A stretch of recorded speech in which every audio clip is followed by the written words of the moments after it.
Hi everyone, welcome back to my channel. ఈరోజు మన వీడియోలో మరో ఇంట్రెస్టింగ్ టాపిక్ ఏంటంటే ఐకాన్ స్టార్ అల్లు అర్జున్ పుష్ప 2 తాజాగా ప్రేక్షకుల ముందుకు వచ్చిన సంగతి తెలిసిందే. బ్లాక్ బస్టర్ హిట్ టాక్ని సంపాదించుకున్న ఈ సినిమా కలెక్షన్ సునామీ సృష్టిస్తుంది.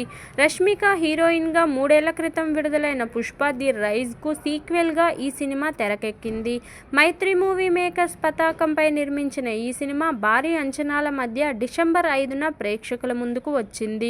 పుష్ప 1లో కూడా శ్రీవల్లి పాత్రలో అందరి దృష్టిని ఆకర్షించిన రష్మిక మందన్న పుష్ప 2లో కూడా ఆకట్టుకుంది.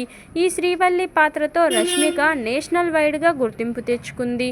ఇక ఈ సినిమా తర్వాతనే ఈమెకు బాలీవుడ్లో కూడా వరుస ఆఫర్స్ వరించాయి. మరి అలాంటి శ్రీవల్లి పాత్రను చేయడానికి రష్మిక కంటే ముందే సుకుమార్ మరో 6 హీరోయిన్స్ను సంప్రదించగా వారందరూ పలు కారణాలతో రిజెక్ట్ చేసినట్లు తెలుస్తుంది. మరి ఆ హీరోయిన్స్ ఎవరు ఏంటి అనే విషయాలు ఇప్పుడు తెలుసుకుందాం. పుష్ప సినిమాలో శ్రీవల్లి రోల్ కోసం ముందుగా పూజా హెగ్డేను సుకుమార్ సంప్రదించినట్లు తెలుస్తుంది. అయితే ఈమె ఈ పాత్రను చేయడానికి ఒప్పుకోలేదని సమాచారం. ఇక శ్రీవల్లి రోల్ కోసం అనుష్క శెట్టిని కూడా అడిగినట్టు తెలుస్తుంది. కారణాలు తెలియలేదు కానీ శ్రీవల్లి రోల్ మాత్రం అనుష్క రిజెక్ట్ చేసినట్టు తెలుస్తుంది. అలాగే శ్రీవల్లి రోల్ కోసం కీర్తి సురేష్ను కూడా సంప్రదించారని, ఆమె డీ గ్లామర్ రోల్ కావడంతో రిజెక్ట్ చేసినట్టు సమాచారం. ఇక ఈ రోల్ కోసం కాజల్ అగర్వాల్ను కూడా అడిగారట. కథ విన్న తరువాత కాజల్ ఈ పాత్రను చేయనని చెప్పినట్లు తెలుస్తుంది.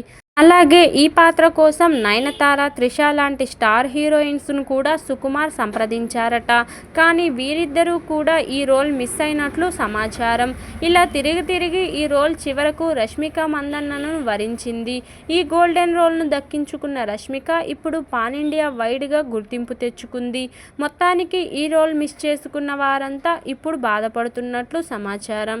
ఇదండి ఈరోజు టాపిక్. ఈ వీడియో కనుక మీకు నచ్చినట్లయితే లైక్ చేయండి, షేర్ చేయండి, సబ్స్క్రైబ్ కూడా చేయండి. Thank you for watching. Bye everyone.